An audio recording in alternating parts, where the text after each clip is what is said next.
Ne možemo mi, zato što Novak Đoković iznese svoje mišljenje, da napadamo Novaka Đokovića. Pazite, ne da samo da ga napadamo, nego jako mi smeta ta inkvizitorski taj pristup i tabuizacija. Čekaj, zašto njega napadaju? Što neće da se vakciniše vakcinom koja ne postoji? Ne, njega napadaju zato što je Novak Đoković. Ne, samo zato što se odvažio da kaže svoje mišljenje.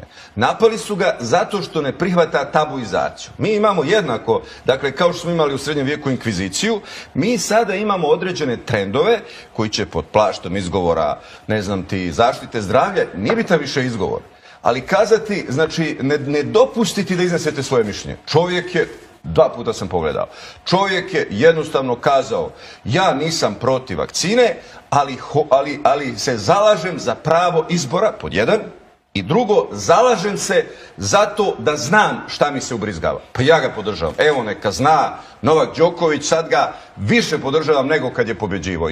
I tada mi je bilo drago. Ali sloboda, dakle, pravo na izbor i pravo na mišljenje, to se ne smije nikako zapostaviti. Ne možemo pristati na tabuizacije. Koje god, savremene, stare, nove, religijske, antireligijske, bilo koje. Ali doktor Kon je taj bio koji je govorio Đokoviću i koji je napisao... To je razumljivo.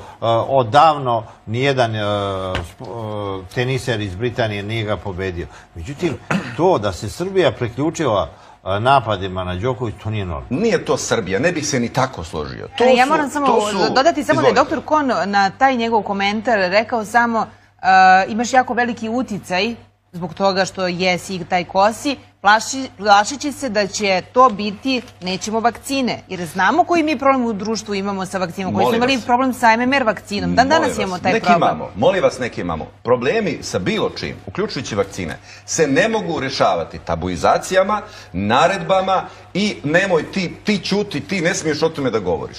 Izvoli, hvala Bogu, imaš utjecaj. Šta to znači? Evo Nove, kaže, želim ono što je najbolje za mene. Svaki čovek ima pravo to da kaže. Vjerujte, čak i da nije u pravu. Evo, uopšte sada ne analiziram da li je njegov stav tačan ili ne. Uopće se ne bavim time. Vidite sad šta je problem. Anketa je juče urađena. Kome više verujete? Novaku Đokoviću ili Predragu Konu, govoreći o vakcinama?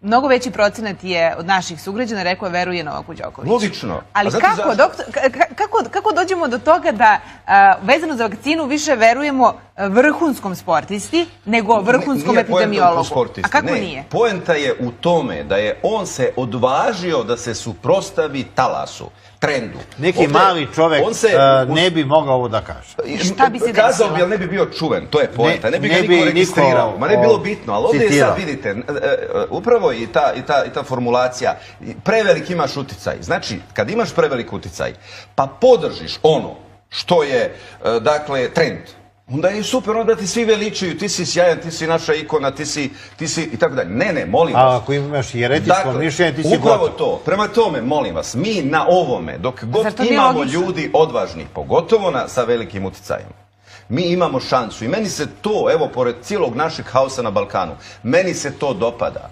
Meni se to dopada. Ja ne mogu da se pomirim s time da mi iz ovoga sada ulazimo u hvalospjev raznim totalitarizma i diktaturama. Izvinite, i zaboravljamo sve druge anomalije koje iz toga proizilaze.